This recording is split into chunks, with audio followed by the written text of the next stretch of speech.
Every year, 1,000 phones drop. Same shape, same slab, same story. This is the Nokia 7610 5G. And before we even touch it, look at that shape. The moment it's in your hand, something clicks. Your palm cups it. Your thumb finds the screen. You didn't think about it. Nokia designed this the other way around. Run your thumb across the back. That curvature isn't aesthetic. Now here's where Nokia either solves everything or breaks everything. A non-rectangular screen means your apps, your grid, your entire visual language, none of it was built for this. So Nokia built something new. The AI doesn't just rearrange icons. It maps your grip. 94% of this screen is reachable with one thumb.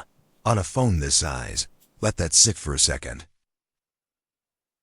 Every press, every edge, every chamfer, designed for the way hands actually move.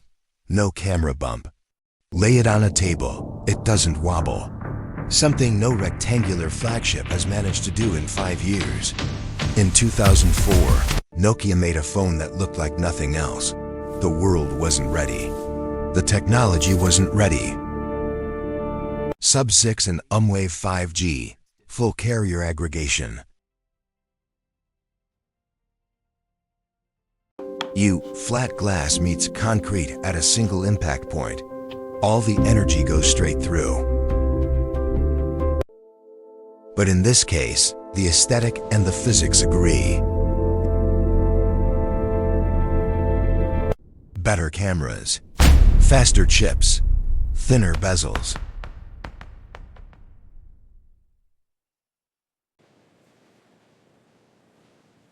So does nostalgia outperform rigid flagship standards? Card by card. Display, usability. The teardrop wins every category we tested. This isn't a gimmick. Of 2026 was designed in 2004. Nokia just waited until the world was ready to hold it.